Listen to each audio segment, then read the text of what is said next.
Break के बाद आपके सामने हाजिर हैं और इस वक्त हमारे साथ मौजूद हैं जनाब इसार अब्बासी साहब। तहरीक इंसाफ से आपका ताल्लुक है। सर, प्रोग्राम में आपको वेलकम करते हैं। बहुत शुक्रिया जी।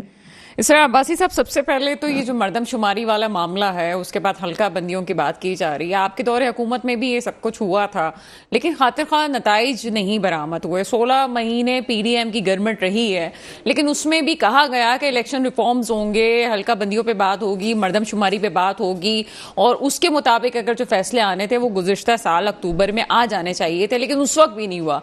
ये इस वक्त पीडीएम की गवर्नमेंट जाते जाते ये जो कानून पास करवा के गई है, इसका क्या नतीजा नहीं देखते हैं आप कि क्या होने जा रहा है? बहुत शुक्रिया जी। और आपने बड़ा बात की। मैं सिर्फ आपसे गुजारिश करता हूँ कि जो कुछ वो की गई है ना, उसमें बड़ी बात है। दो बड़े सूबों के अंदर जब पीटीआई ने हुकूमत की थी, तो पीटीआई की डिमांड ये थी कि इलेक्शन जो है ऑन टाइम हो, लेकिन पीडीएम में शामिल तमाम जमातें इलेक्शन से भाग रही थी और वो जमहूरियत के सनम बरदार जमातें थी, वो अवाम के वोट से खौफजदा थी। अब वो जिस तरीके से इक़्तिदार की एंजॉय करके गई, और जो पेड़ टेकर भी आया, वो भी कोई इतना सच न्यूट्रल नहीं है। इसकी मिसाल आपके सामने है कि पीडीएम के अंदर शामिल तमाम जमातों के वज़रा शामिल सर हैं। अब्बासी साहब, पंजाब के थोड़ी सी अंदर अपनी वही हाल है। लोकेशन चेंज कर ली। मेरे ख्याल से आवाज थोड़ी कभी आ रही है, कभी थोड़ी सी दब रही है, तो थोड़ी सी अगर लोकेशन चेंज कर देंगे तो आवाज बेहतर हो जाएगी। मैं तो बिल्कुल एक स्टैंड स्टिल पोजीशन पे बैठा ठीक है, ठीक है, कंटिन्यू कीजिएगा सर। था कि मैं सिर्फ ये गुजारिश कर रहा था कि बुनियादी तौर पे इनका मकसद जो था वो इलेक्शन को डिले करना था। अब जब जो कुछ पीटीआई के साथ हुआ, अब उसका अगला शिकार पीपल्स पार्टी है, और पाकिस्तान पीपल्स पार्टी अब वही डिमांड्स करेगी इलेक्शन ऑन टाइम करने की जो पीटीआई डिमांड करती रही। लेकिन मुस्लिम लीग नून और जेयूआई समेत तमाम जमातें जो हैं वो अभी भी इलेक्शन से भागने की कोशिश करेंगी, और केयर टेकर सेटअप में अपना हिस्सा मांगकर वो इस टाइम को गुजारने के चक्कर में, कि उनको पता है कि इस वक्त अगर वो पब्लिक में जाएंगे तो जो उनकी 16 माह की कारकर्दगी थी उस पे उनको उनके पास कोई जस्टिफिकेशन ही नहीं है। वो ये नहीं कह सकते, जो वो एक लेम एक्सक्यूज देते हैं ना, हमें पिछली गवर्नमेंट से मिला। तो भाई, पिछली गवर्नमेंट को आपने हटा के आप ली थी गवर्नमेंट, आपको कोई दी नहीं गई थी कि गवर्नमेंट आप हम जा रहे थे तो हम तो कंटिन्यू कर रहे थे, और हमने जाते वक्त भी जो आलमी मंडी में ऑयल प्राइसेस थी वो $120 प्लस थी। आज लेस देन $100 आपकी आलमी मंडी में ऑयल प्राइसेस हैं, लेकिन आज आपकी प्राइस ऑलमोस्ट डबल हो चुकी है। तो अवाम इन सारी चीजों को देखती है। ये अवाम वाली बात भी हम आगे करते हैं, लेकिन जो आपका पहला पॉइंट था उस पर एक क्वेश्चन भी रेज होता है। ये जो अभी काकड़ साहब का नाम सामने आया, आपको नहीं लगता कि ये भी एक वार्निंग ही थी कि जनाब फैसला तो कहीं और से ही होंगे, आप मतलब कुछ भी कर लें? मशावरतें तो हो रही थी, दुबई में सब कुछ हो रहा था, लेकिन ये तो नहीं है कि किसी पार्टी को आगे करके जो है उन्हीं के फैसले माने गए। देखिए, मैं फिर आपसे कहूं कि ये जो पीडीएम की शामिल जमाती, मेरा जुमला आप अपने रिकॉर्ड का हिस्सा बना लीजिए कि जो कुछ उन्होंने बोया है उनको वो काटना पड़ेगा। अगर वो ये समझती थी कि मुख्तदर हलकों के साथ मिलकर वो पीटीआई को पाकिस्तान की सियासत से एलिमिनेट कर देंगी, या चेयरमैन पीटीआई की सियासत को एलिमिनेट कर देंगी, तो इनकी अपनी सियासत एलिमिनेट हो जाएगी। क्योंकि इन्होंने आखिरी दिनों में जिस तरह से लूट सेल के तौर पे बिल्स पास करवाए हैं, और उनकी मंशा के मुताबिक वो लेजिस्लेशन दे दी, उनको वो स्पेस दे दी जो आइन में पहले नहीं थी। तो अब आप किस मुल्क से किस मुंह से जो है जमहूरियत का जो है वो राग गलापेंगे? अब प्रॉब्लम यह है कि इन लोगों का मसला ही है, सिर्फ गवर्नमेंट करने के लिए पाकिस्तान में आते हैं। अब शहबाज शरीफ साहब आज मुल्क से चले गए, नवाज शरीफ साहब ने पूरे 16 महीने के दौर में पाकिस्तान में। जी सर, और लोग भी लिस्ट में शामिल हैं जो कि नून लीग से बाहर जाएंगे छुट्टियां मनाने के लिए। मैं यही आपसे गुजारिश कर रहा हूं। देखें, अभी तो एक बीमारी का सेशन चलने वाला है। जो तमाम लीडर्स जो 16 माह की गवर्नमेंट में चाको चौबंद थे, हर जगह भाग दौड़ कर रहे थे, हर जगह मुलाकातें कर रहे थे, चारों सूबों में मुलाकातें कर रहे, कश्मीर की गवर्नमेंट चेंज कर रहे थे, गिलगित बल्तिस्तान की गवर्नमेंट चेंज कर रहे थे, जरा सा सख्त वक्त आएगा इन्होंने अस्पतालों के बेड पकड़ लेने। तो द पॉइंट, अब अवाम को आप जैसे चैनल्स के प्रोग्राम्स के जरिए इतना शऊर मिल चुका है कि अब अवाम मजीद बेवकूफ नहीं बन सकेगी। अब पॉइंट सिर्फ ये है कि आप मर्दमशुमारी को इशू बना के या हल्का बंदियों के इशू को बनाकर आप इलेक्शन को आगे करेंगे तो क्या आप अपने मतलूबा नताइज हासिल कर लेंगे? जवाब पाएगा नहीं, क्योंकि हर गुजरते दिन के साथ इनका जो ग्राफ है वो नीचे जाएगा और जिसको ये रोकने के लिए और जिसको ये ना आने की कोशिश कर रहे हैं उसका ग्राफ ऊपर जा जाएगा। अच्छा सर, थोड़ी सी सख्त बात आप से, मैं बाइस्ड नहीं होती हूँ कभी भी, एवरीबडी नो दैट मैं मेरे प्रोग्राम में, लेकिन एक और भी तो हकीकत है। हम फैसला साजों की बात करते हैं कि पाकिस्तान में फैसला साजी कहीं और से होती है। क्या आपको लगता नहीं है कि सियासतदानों ने खुद ही मौका दिया है कि जनाब आए हमारे मामलात में पड़े और हमें जो है वो बॉर्डर से उठ के उनको आना पड़ता है, मामलात में शामिल होना पड़ता है। हमारे जो सियासतदान हैं वो खुद भी तो मौका देते हैं उन लोगों को आने का और फैसला करने का। ये आपका बहुत अच्छा सवाल है और सख्त सवाल नहीं, मैं कहता हूं जायज सवाल है। इसलिए कि अगर सियासतदान अपनी आप को ठीक कर लें तो किसी को कैसे मौका मिल सकता है? देखिए, आज अगर पीटीआई ने एक स्टांस लिया, अगर आप जो बड़ी दो पॉलिटिकल पार्टीज हैं, मुस्लिम लीग नून और पीपल्स पार्टी, इनके प्रीवियस स्टांस देख लें, मिलते जुलते स्टांस से, ठीक है? तो इनको क्या चाहिए था कि अगर पीटीआई ने एक स्टांस लिया है तो पॉलिटिकल तौर पे उसका साथ देते, ना कि फिर उन्हीं की बूट चाटते कि जिसकी वजह से आप पहले भी आपके साथ होता रहा, क्योंकि आपकी 3 गवर्नमेंट्स खत्म हुई, दूसरे की 4 गवर्नमेंट खत्म हुई, तो हमारी तो 1 गवर्नमेंट खत्म हुई। तो क्या ये सियासतदानों की नाहिली नहीं है? क्या वो अपनी गलतियों से सबक नहीं सीखेंगे? ये टाइम था कि तमाम पॉलिटिकल क्लास अपने मेरा ये ख्याल है कता कलामी की माजरत के वो जो बिलावल भुट्टो जरदारी साहब का बयान था कि हमारे आने वालों के लिए, हमारे लिए, उन्होंने नाम लेके मरियम और अपनी बारे में बात की कि मसाइल ना खड़े करें।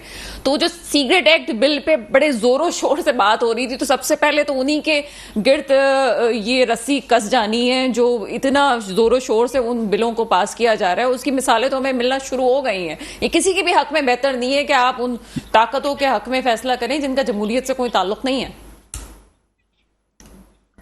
देखिए जी, अल्लाह ताला जो है ना वो बेस्ट प्लानर है। एक इंसान प्लान करता है और एक अल्लाह ताला की जात प्लान करती है, और इंसान को अपनी जबान से अल्फाज निकालते हुए बहुत एहतियात करनी चाहिए कि कल को वही अल्फाज मेरे मुंह पे ना पड़े।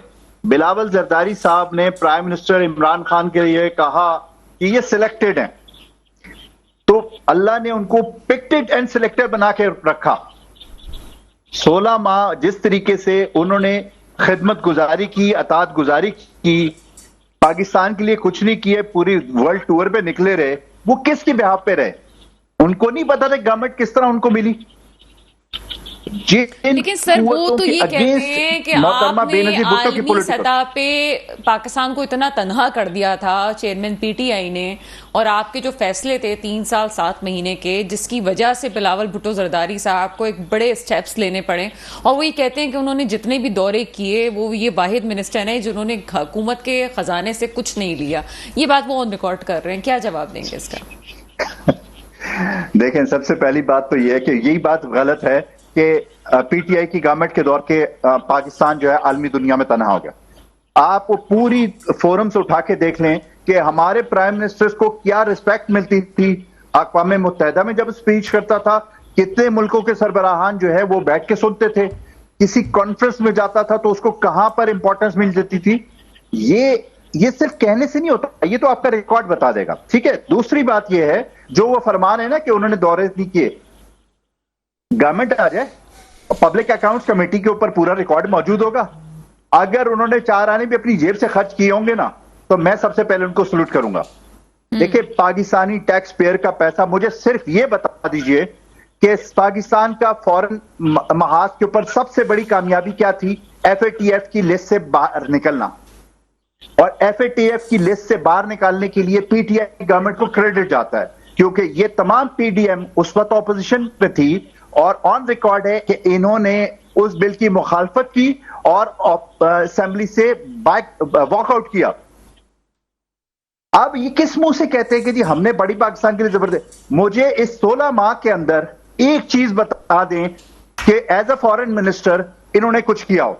इन्होंने कहा जी यूएन ने जो है हमारे फ्लड रिलीफ के लिए इतने अरब डॉलर जो है वो सैंक्शन किए हैं, वो $1 भी पाकिस्तान पहुंचा जी।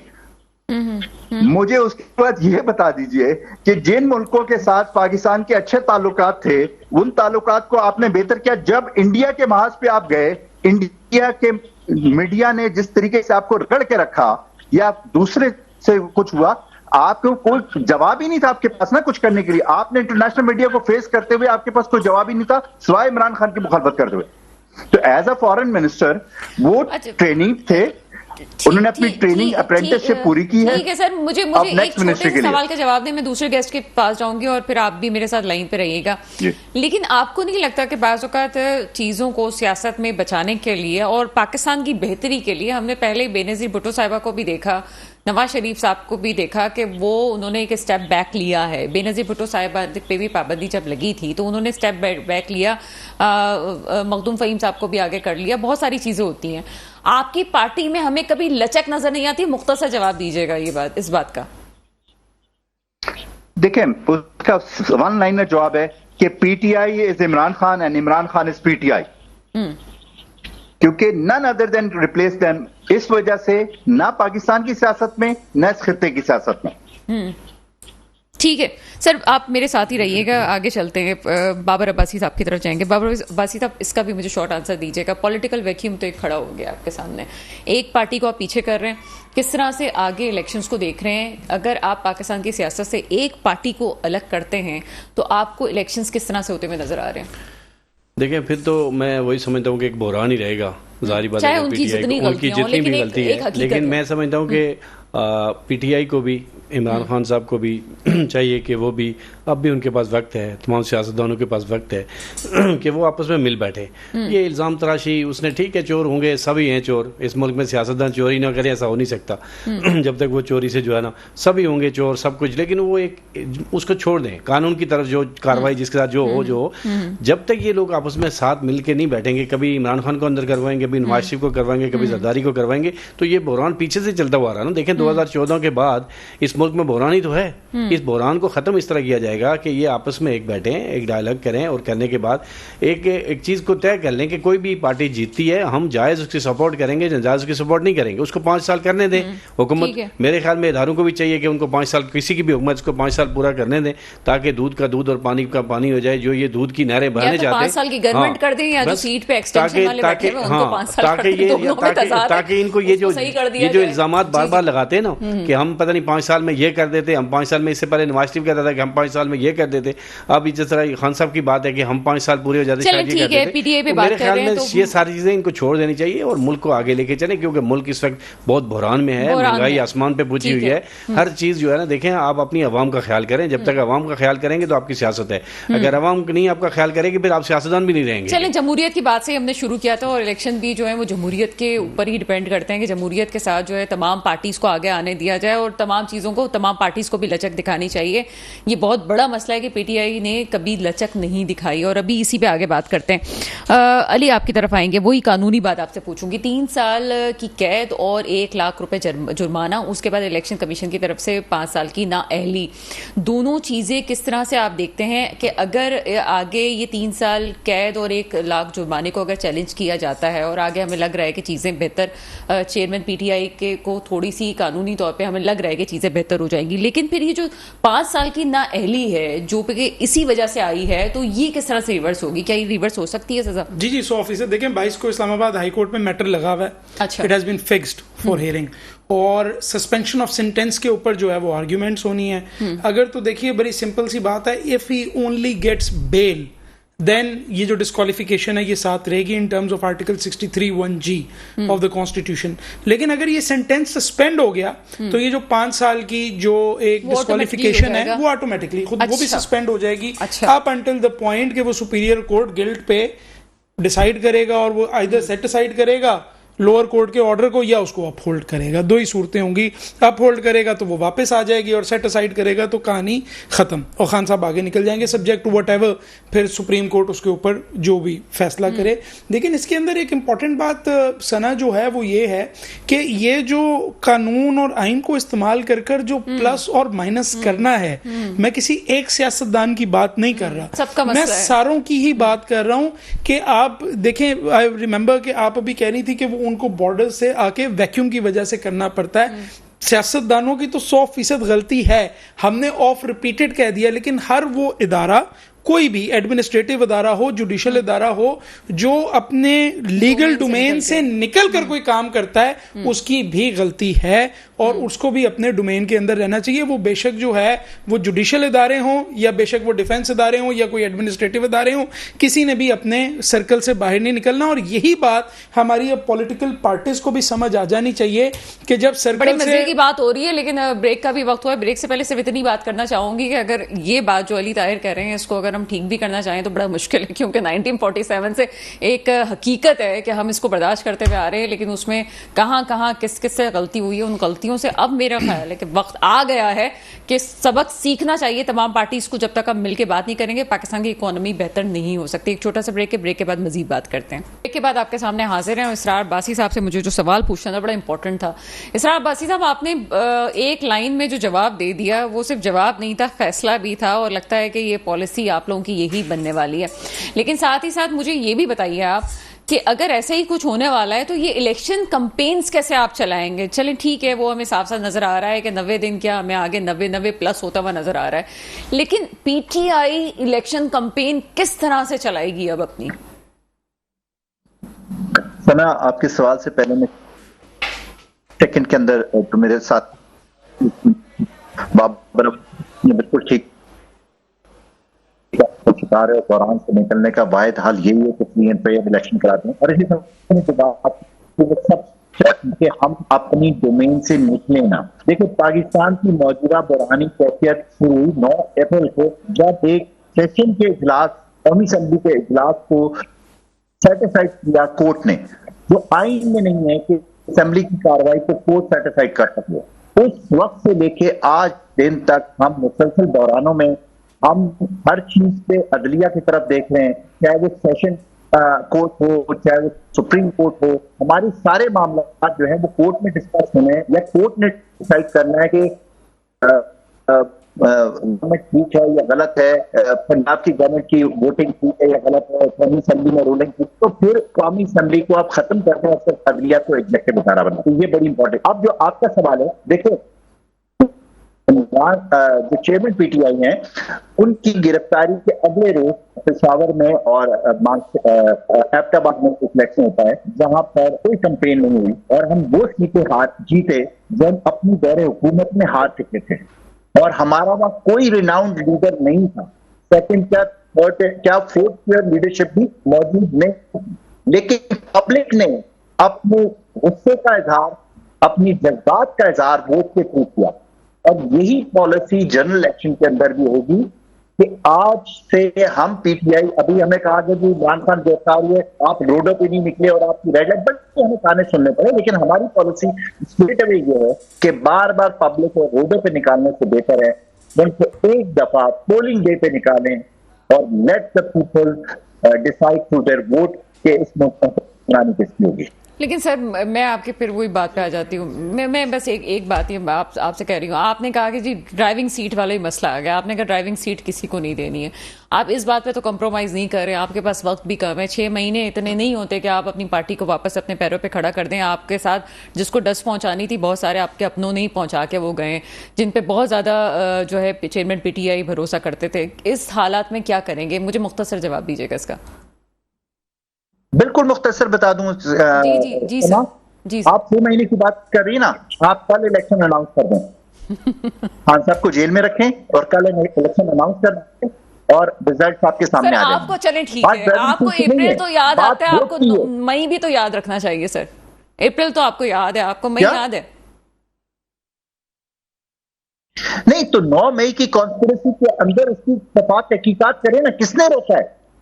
आज अगस्त की 16 तारीख गुजर गई क्या तहकीकात की हैं आपने? सारे इदारे आपके पास थे, आप तमाम पॉलिटिकल पार्टीज थी, सब कुछ एक ही सियासी जमात को।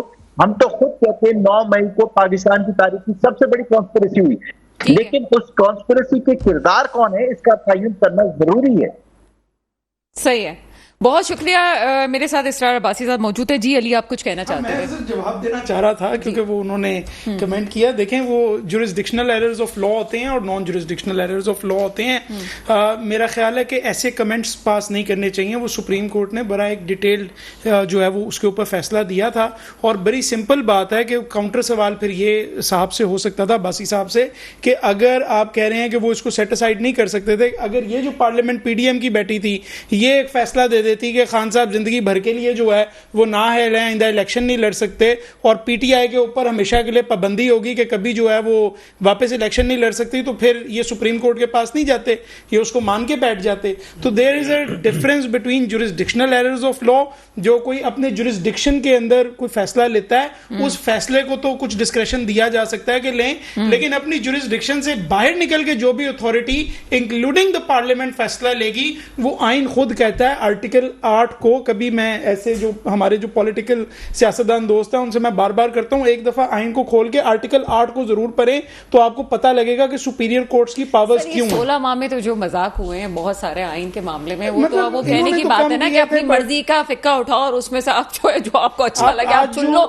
ऐसी आपने आपको याद होगा कि ये जो मामला आखिर तक नहीं पहुंचा कि 5 रुकनी टीम जो है वो जो असेंबली में से फैसला करेगी कि जी सुप्रीम कोर्ट में जो फैसला कर रहा है वो ठीक है कि नहीं है। तो हमने तो ये भी देखा है। मैं आपको एक बात सना बताऊं कि देखिए, विद इंटायर क्वेश्चन मुझे ये बात करनी पड़ रही है, लेकिन जो जुडिशल फैसले आ रहे हैं वो भी कुछ बेबसी का शिकार नजर आते हैं। इस्लामाबाद हाई कोर्ट के अंदर जो फैसला हुआ है, उन्होंने कंटेम्प्ट प्रोसीडिंग स्टार्ट की हैं एसएसपी और डीसी के खिलाफ, लेकिन at the same time Shandana गुलजार और शहरियार अफरीदी को कहा है कि आप कोई बयान ना दीजिएगा please until the next date of hearing और इस्लामाबाद छोड़ के ना जाएं। तो ये तो आर्टिकल 15 और आर्टिकल 19 के राइट्स तो ऑलरेडी कर्टेल कर लिए गए हैं।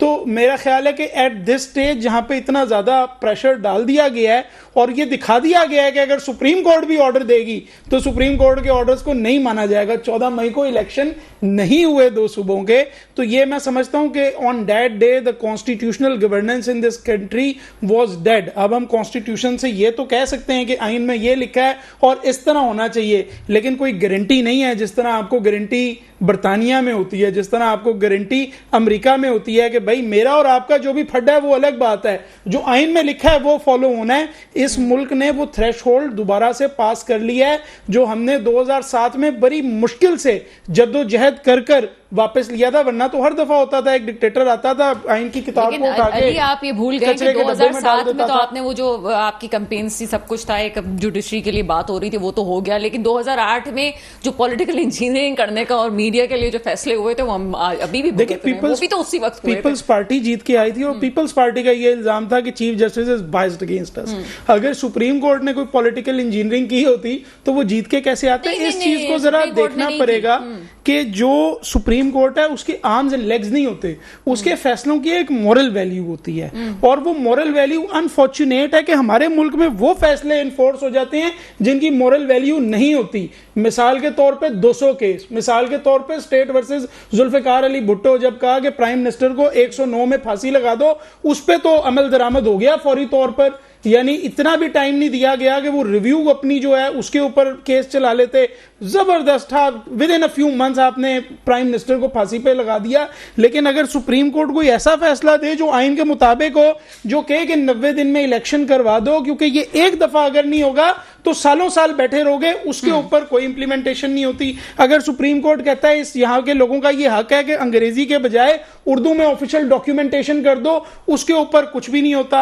अगर ये सुप्रीम कोर्ट ये कहता है कि ये जो जितने भी सरकारी स्कूल हैं इनके अंदर इंश्योर करो कि जहां पे भी बच्चे हैं वो डीसी की जिम्मेदारी है, डीसी का काम ये थोड़ी है यस सर चीफ मिनिस्टर के साथ घूमता फिरे नाले साफ करवाता रहे, डीसी लिस्टें बनाए कि ये बच्चे कौन कौन से इस इलाके में स्कूल नहीं जा रहे, उसके ऊपर अमल दरामद नहीं होता। तो ये भी तो अब हमें फैसला करना पड़ेगा। जो फैसले हमें अच्छे लगते हैं वो करते हैं, जो हमें नहीं समझ में आते उसमें हम दूर हट जाते हैं। जी बाबर अब्बासी साहब आपकी तरफ चलते हैं। तैयब उर्दुवान की हम मिसाल लेते हैं तुर्की की, वहाँ पे हमने देखा कि वो इदारे को इतना उन्होंने मुल्क को बेहतर तरीके से अपने कंट्रोल में लिया कि इदारे भी मजबूर हो गए कि जनाब ठीक है, इनको ही आगे लेके चला जाए।